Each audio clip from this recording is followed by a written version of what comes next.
Could you say more about that? Well, recess, you see, school is a violation of the human spirit.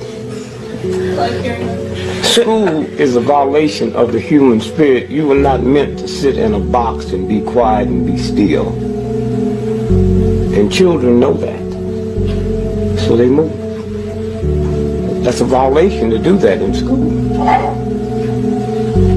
All of us in this room right now, we can leave here and walk to California. I don't care what kind of medicine you're on. I don't care what kind of condition you're in. The secret is you have to do it at your own pace. The problem is when I'm doing it at somebody else's pace. You might be able to run or walk and average 50, 60 miles a day. I might just do 2 miles a day.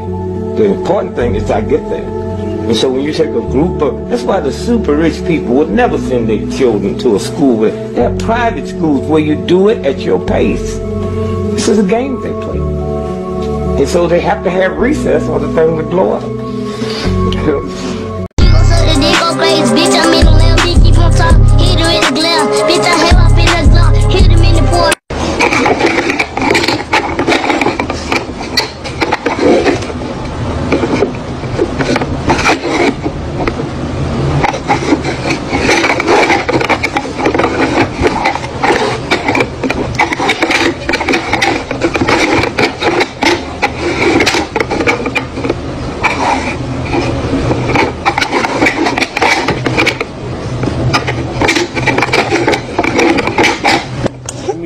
Let me read you something from a well-known author that you may not have heard of, but he makes a very good point.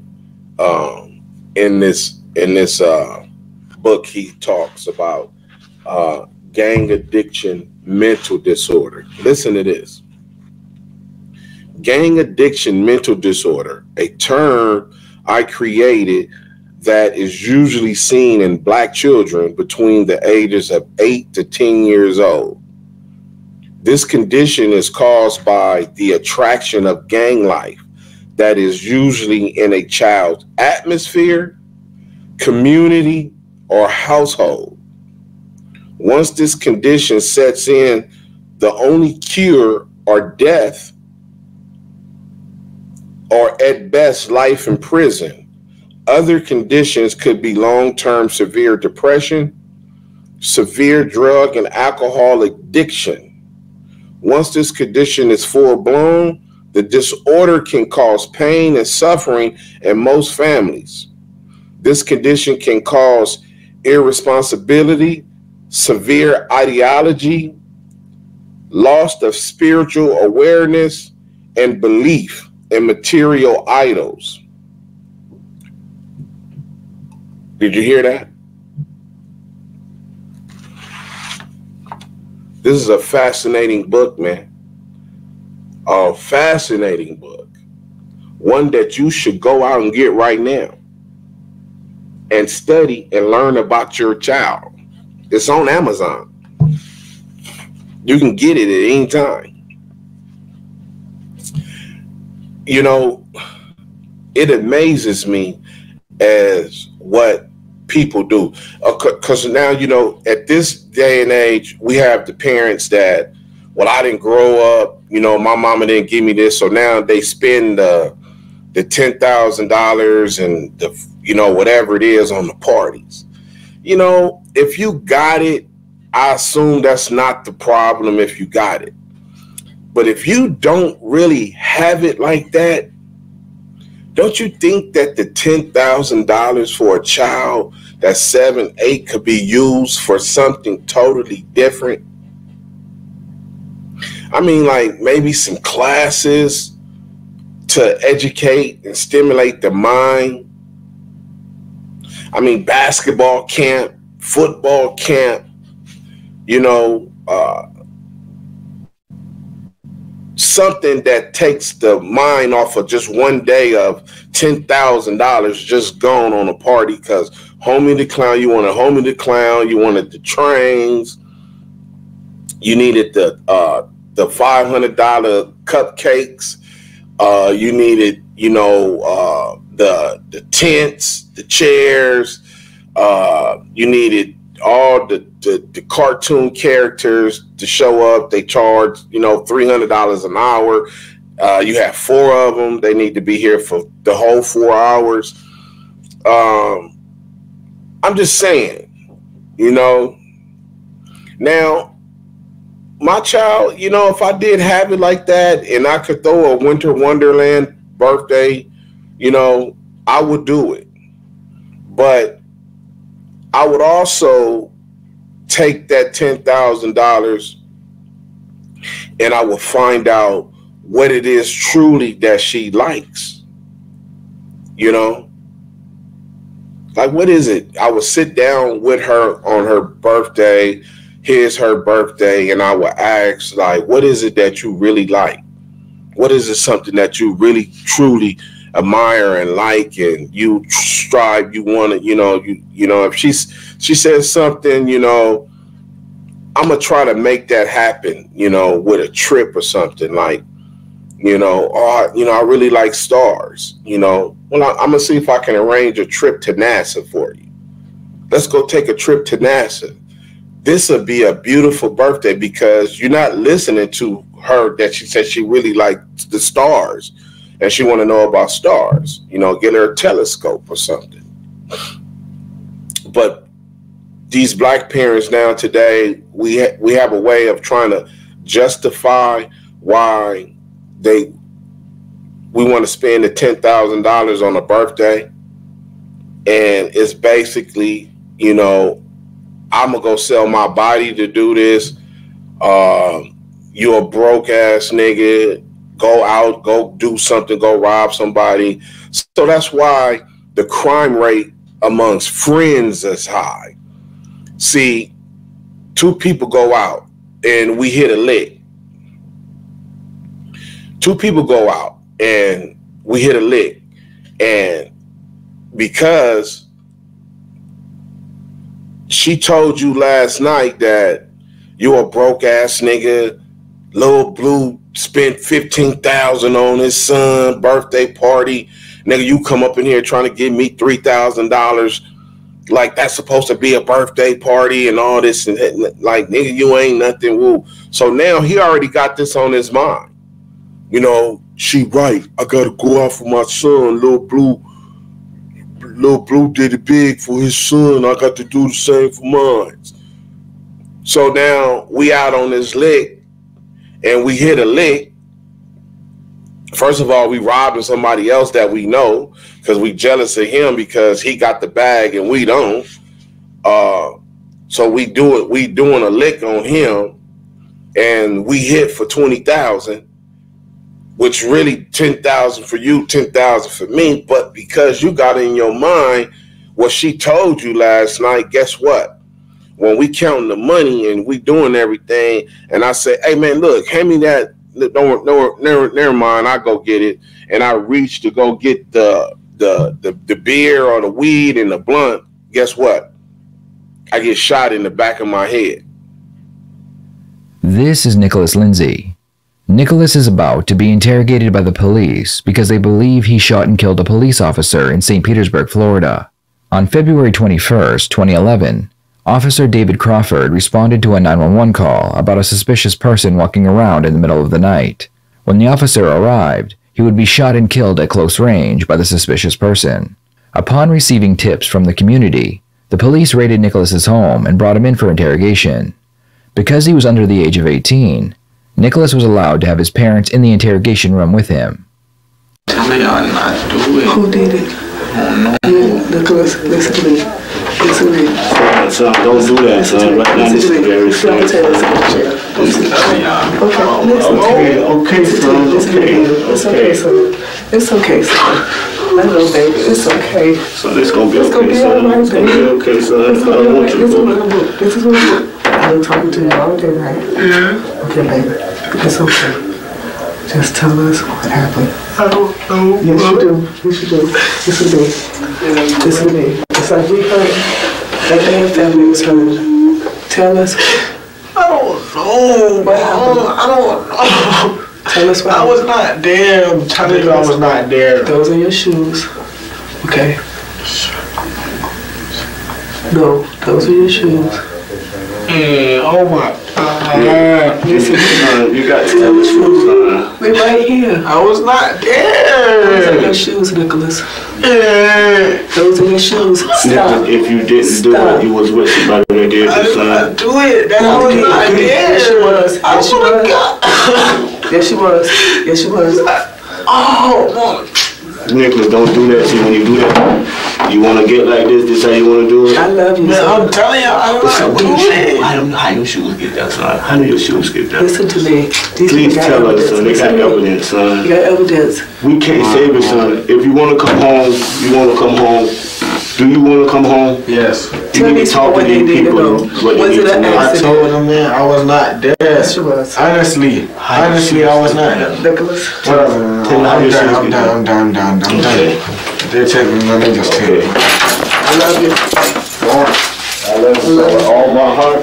But you hurt me Yeah, real. man, because y'all ain't even trying to help me, man. I was not there. I was not there, man. I'm telling you, I was not there. They got your evidence. They got your clothes. Your shoes. They got your clothes. They got a video. They got a video, son. You It's a need to video. talk to these Whatever, people. man. I'm trying to tell y'all, man. I was not there, Okay. man. Y'all don't even care, man. I don't Y'all don't care. No, we don't care.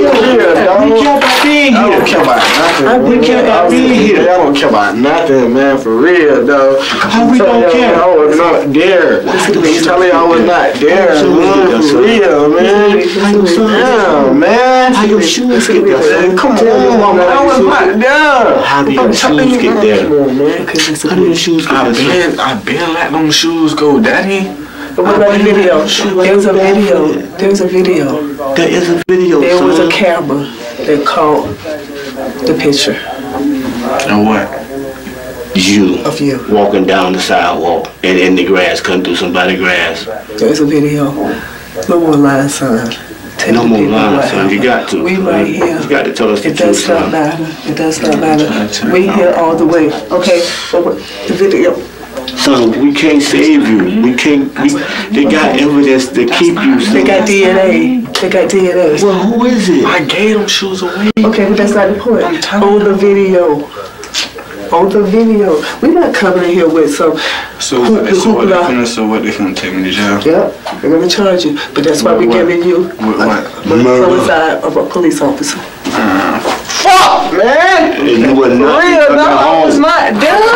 Well, I'm done. Damn, I was not there. Baby, I'm done. Real, I swear to God. We're trying to help you. Nicholas's parents don't believe their son was a shooter, but they do believe that he knows who the shooter was. What they don't know is that he has been trying to become a member of a local gang that has a reputation for being extremely violent. On top of that, they have other evidence including video footage of him in the area around the time the shooting took place. We right We're here. not coming down on you. I'm not going Ain't to nobody change gonna nothing leave you. about how I feel. You're going to always be my Exactly. We son. love you. I'm here with you. I'm here to help you go through this. the Right. best We're that gonna be I with you can. all the way, son. We're not turning our back on you. I have a But we need normal to son for know. myself, but if you did not pull that trigger, you need to tell us who and let did the it. officer But we know you who were did there. this. We know But you were we know there. you was there, And they know you were there. and they know you was They there. not. Now I know they probably the number one. We probably the number one snitches in the whole old car. I dealt with more snitches with money, more snitches don't got no money, more snitches. I told, but you act like you didn't tell. You just really want to come back around and just hang out. It's only one snitch that I respected from 9-0. He know he told in a major case, in a major way, and he left and he never came back. Out of all the snitches ever on my watch from 9-0, that one, he flew away and he never came back. I respect him the most because he was one of our best. He was a grinder. He was a shooter. He was all that. But once he crossed over that line, he knew It's time for me to go. Ain't never had no problems with him. But all these other dudes, the ones that don't like me, the ones that they say probably had me shot, the ones who still want to be in control or whatever, I have to deal with them for years, many years. And of course, I'm only talking about the ones I don't like.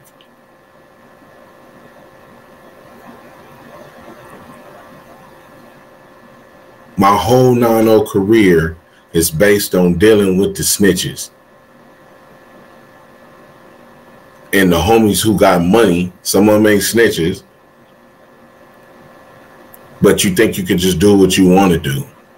Them was the only people I ever had problems with. Then this dude pop up and shoot you 6 times. That's crazy.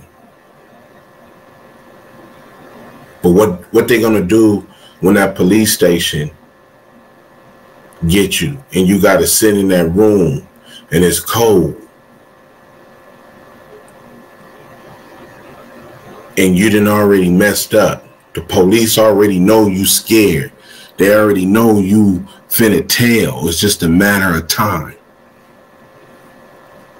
What go through their mind when they shaking like a crap game? And still get time after you done told you want to come back to the hood. You want to show people paperwork.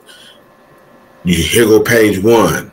Then it's page 3. Well, what happened to page 2? Then it go to page 5. Well, what happened to page 4? Then it go to page 9. Well, what page 5, 6, 7, and 8? Oh, look at this. I ain't told. This dude told. This manuscript should have 40-something, 48, 49 pages. Why is it only 28? Where's the other pages at? I done read paperwork that said suspect gets up to go talk to his girlfriend in the other interrogation room because she wasn't cooperating. He didn't already told. He didn't already told because he got caught doing something stupid. And now he wants to go tell on everybody else. The homies then got away. They at the second location count money from a bank robbery. This goofy gets caught all by himself. Don't have nothing to do with nothing. You didn't follow your plan or something. But now you caught and you telling. And he with his girlfriend. She's staying down. She's not cooperating. She ain't answering no questions. He done told the story from beginning to A, who done did what, where they at the second location, in the whole 9. They said, look, man, we want to believe you and all that, but your girl in there, she ain't cooperating your story. She not telling us. For real? That's what he say. For real? Man, let me go talk to her. Let me go talk to her, man. Let me tell her. Let me holler at her. They get him up and let him go into the other interrogation room and say, bitch, you better start telling them the truth. Telling niggas what really happened. Fuck these niggas, this and that. So she start telling. You gotta understand. Once this get done, once we get it recognized by the state of California, it's on to the next step. See, God didn't pick me to, like, you know what? You're going to be the one that says, this is an illusion. This is all foul. It should have never been created. It don't have nothing to do with black power and the advancement of black people. The Crips, the Bloods, none of that. It's never been designed to help us. Whoever helped create it, whoever helped get it cracking, started, oh, we gonna do this and that, you need to be apologizing. That's what you need to do. If you 60-something years old and you say, I'm part of this and I've created the board, you need to apologize. See, because this is what you don't want. All you want is your name to live on through the internet. Obviously, that's the best that you're going to get. If you part of this Supreme Board, the best you're going to get is somebody going to do something about you on the internet, whatever kind of story it may be. That's it. That's what you're going to get. Yeah, that's what you're going to get out of it. Man, they're going to tell a couple of stories about me. Man, you better wake up. This is an illusion. What you need to do is be changing it for your kids. That's what people don't understand. I've always been about kids ever since I've been starting this from Unity 1, whatever, to present day. I deal with kids because kids shouldn't have to suffer through this. This is Dr. Crip. Welcome to the show. This is Dr. Crip Thoughts. But I want to read you something so you can understand a little bit more. I want to read this to you, make sure that you understand what I'm talking about. Listen to this. See, this is why education is so important, because believe it or not, it's a lot of 8, 18, 28, 38, 48, and 58 so-called Crips and Bloods, homies, that cannot do what I'm finna do. They have a problem with that.